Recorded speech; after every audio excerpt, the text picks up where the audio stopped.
السلام علیکم. تاسو ټول څنګه یې؟ الحمدلله تاسو به ټول ټیک یې، خپلو کورونو کې آباد یې. نن زموږ د کیک ریسیپي ده.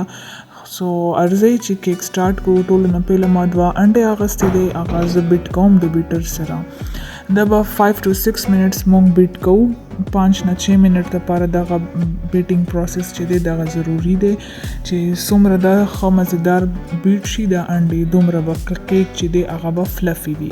نو دې سیز به تاسو خیال ساتئ چې انډې به ښه مزیدارې بیټ کوئ. د انډې کلر به چینج شي ښه 5-6 منټ بیټ کولو نه بعد داسې وایټ شانتې به لږ اوف وایټ کلر کې به شي.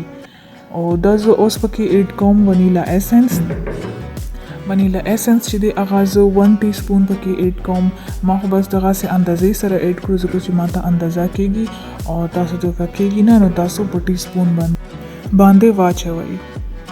اوس د دې نه پس چې دی زموږ نیکسټ سټیپ دی اویل ایډ کول. اویل زه په دې هاف کپ باندې ما هاف کپ ایډ کړلو. که تاسو سره دا کپ نه نو دې کې هیڅ مسله نشته دی. تاسو داسې سمپل 6 کپ والی چې نارمل سایز وي چې ډېر زیات غټ نه وي هغې باندې هاف کپ اویل واچوئ. بیا هغې نه پس به تاسو دا اگین بیټ کوئ. یو ځل به بیا دا بیټ کوئ د 100 سیکنډز لپاره، ډېر زیات نه، بس 1 منټ یا 50 سیکنډز لپاره داسې تاسو دا بیا بیټ کوئ. صحیح مزیدار کیک دپاره سټیپس فالو کول ضروري دي. اوس دې نه پس چې دی زه شوګر ایډ کوم. شوګر هم زه هاف کپ ایډ کوم.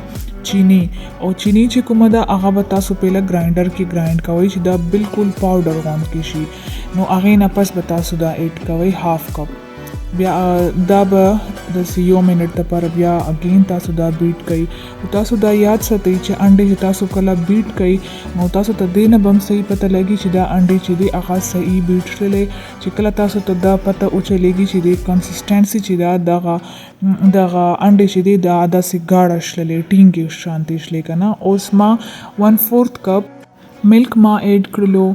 دا به تقریبا داسې د خوراکه چمچه چې کومه یې هغې باندې به 2-3 او چې تاسو غواړئ چې تاسو کیک چې دی هغه پوره فلفي جوړ شي، ښه مزیدار ډډ شي، نو هغې دپاره تاسو دا سټیپس چې دي زه چې څنګه وایم تاسو هغې شانتې فالو کوئ نو ستاسو کیک به انشاءالله پرفیکټلی جوړیږي. اوس ما په هغه کپ باندې د 6 په کپ باندې 1 کپ میده مې واغستله او هغې ته مې 1 ټي سپون بیکینګ پاوډر واچول.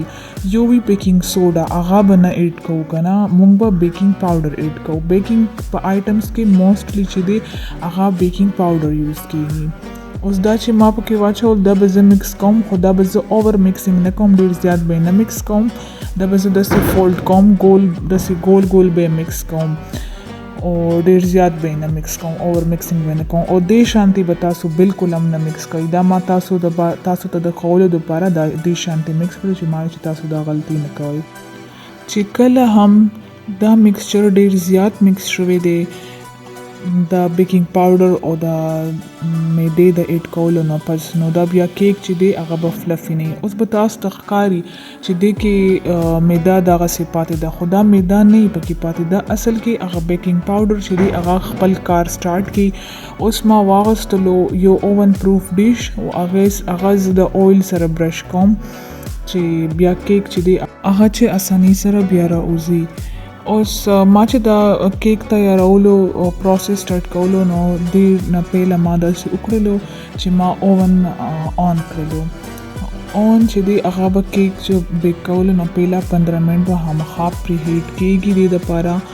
او پری هیټ کولې ډیګریز چې کوم دي هغه 180 ډیګریز باندې تاسو به دا پری هیټ کوئ د 15 منټس لپاره.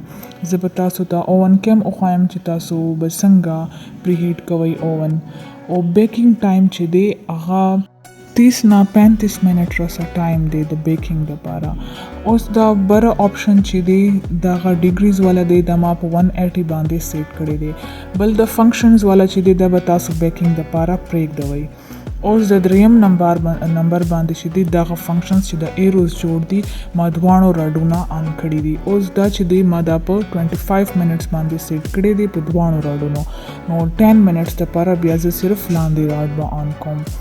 اوس چې څو پورې کیک بیک کېږي دلته ما هاف کپ فل کریم واغستل، ویپینګ کریم هغې کې به زه اوس ایډ کوم تقریبا داسې هاف کپ چاکلیټ چپس به زه ایډ کوم چوکو چپس نو او دا به بیا مایکروویو کې ایږدو تقریبا 40 یا 50 سیکنډز لپاره یا هغه ټایم لپاره چې څو پورې د چاکلیټ چپس چې کوم دي دا چې پوره میلټ شوي نه وي او زموږ کیک چې دی هغه بس تقریبا لږ شانتې پاتې دی نور بس تیار دی او دا وګورئ تاسو ما لاندې روډ چې دی هغه هم آن کړی دی او بر هم ما آن کړی دی 35 منټس نه بعد زموږ کیک بالکل ریډي دی او دا به تاسو داسې ټوت پیک سره چیک کوئ چې ټوت پیک باندې داسې لوند شانتې کیک نه خالي نو هغې مطلب دی چې کیک پرفیکټلی نه دی جوړ او که ټوت پیک صفا راوځي اوچ کیک که خیر دی لږ په دغه هم شي نو څه خبره هم نه ده اوس د بره سایډ ته اخوا کوم چې زه چاکلیټ د پاسه اچوم چې هغې دپاره لیول صحیح وي او که چېرته تاسو څه کوېسچن وي چېرته تاسو څه پوه شوي نه وي یا تاسو څه غواړئ چې زه څه ریسیپي جوړه کړم نو تاسو ماته هغه کمنټ سیکشن کې ویلی شئ نو هغه به زه پوره کوشش کوم چې زه هغه سیټ کړم او زه تاسو ته جواب درکم او زه تاسو دپاره هغې طریقې سره زه بیا دغه کړم او دا اوس د پاسه چاکلیټ اچوم چې کوم کریم او چاکلیټ چپس مونږ مکس کړي هغه ما چې مایکروویو کې کېدل نو اوبویسلی چاکلیټ چپ چې دی هغه ورکې میلټ شو او اوس د ما بیا فریج کې ما ایښی و دا هم ضروري تاسو ځان سره نوٹ کړئ چې مکس کولو نه پس به تاسو دا تقریبا نیمه ګنټه فریج کې ایږدئ چې دا لږ سیټ شي نو هغې نه پس به دا د پاسه تاسو اچوئ همدغسې به نه اچوئ ځکه چې بیا هغه ډېر زیات نری شانتې وي چې کله تاسو فریج کې کېږدئ نو دا به خپله سیټ شي اوس کیک چې دی زموږ بالکل ماشاءالله پرفیکټلی ریډي دی اوس زه تاسو ته کټ کوم تاسو به دننه رسه وګورئ چې دا څومره سافټ جوړ شوی دی